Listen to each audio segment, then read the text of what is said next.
What is up, guys? It is Styx here, and today I'm going to be going over the Uzume RR4 sniper rifle. Now, there are two versions, the normal and the Adept. As far as the overall meta placement, I will be looking at the Adept version since it's the best version of the gun, and then I'm also going to be looking at the rolls for both of them. Now, as far as how you get this weapon, it is from any Nightfall difficulty in the Ordeal, so you can officially get them from the Hero Nightfall if you want to grind it solo, and through that you will be able to get at least a roll of the weapon. You might get lucky and get the god roll you want, like some people did with the Palindrome. But the surefire best way to get this weapon is Grandmasters, because you get the Adept version and it comes with Bottomless Grief, which is a magazine increase as a base perk if you want that and don't get something better in the first perk slot. Now, this is a 90 RPM sniper rifle with 4 in the mag and 70 impact.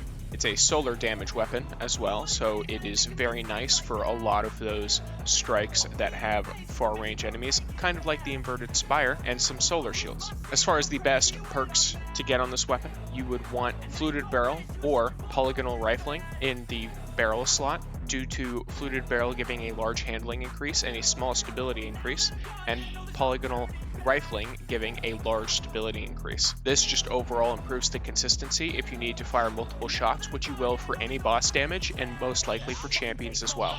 Now, the best magazines that you can get are going to be appended and tactical mag by far, with flared magwell if you prefer to have a higher reload speed and a little bit of stability over just a bigger magazine. But the best one is most likely going to be tactical because it combines both of them. Tactical mag increases your magazine by 1 and increases your stability slightly along with your reload speed, whereas appended mag also increases your magazine by 1 and flared magwell just increases your reloads. So overall, the best absolute perk here is tactical mag.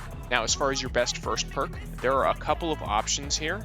You normally will get on the Adept version, in the first slot, there will always be Bottomless Grief, meaning that even if your first perk is not necessarily great on the Adept, you can switch that to Bottomless Grief and get, some extra magazine slots at the very least. But your best perks here are going to be triple tap in the front, because rapidly landing 3 precision hits returns 1 round to the magazine, essentially turning this from a 4 RPM into a 7 if you were to choose appended or tactical mag to increase your magazine further. And then there's also Clown Cartridge, which can randomly overfill your magazine whenever you reload it from reserves, which is not as good as triple tap, but can be pretty close, or just a viable alternative that is still better than Bottomless Grief. Now, as far as the second perk slot, there's really one best option here, but Explosive Payload is fine. It's pretty good, but your best option is easily Vorpal Weapon, because technically champions count as mini boss enemies, and naturally there are bosses.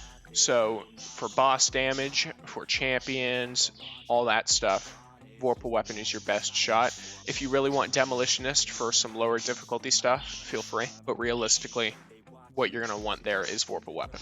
Now, overall, this is a very, very good weapon if you do not have something like a Succession, or if you just want an energy solar sniper, given that Frozen Orbit, which is another pretty good sniper for PvE, is void. So you really want to pick this up while you can, while it's in the immediate loot pool, instead of just being something kind of on the side. PvP wise though, you would definitely want Snapshot in the first slot, and then realistically, probably Explosive Payload in the case of accidentally hitting a body shot would flinch someone enough to give you the opportunity to follow up with another body shot. Other than that, there's not really much you can do other than high impact reserves with an Empowering Rift or some other damage boost to one-shot body. Overall, not the best PvP weapon, but good PvE weapon for sure. If you enjoyed the video, feel free to comment, like, and thanks for watching.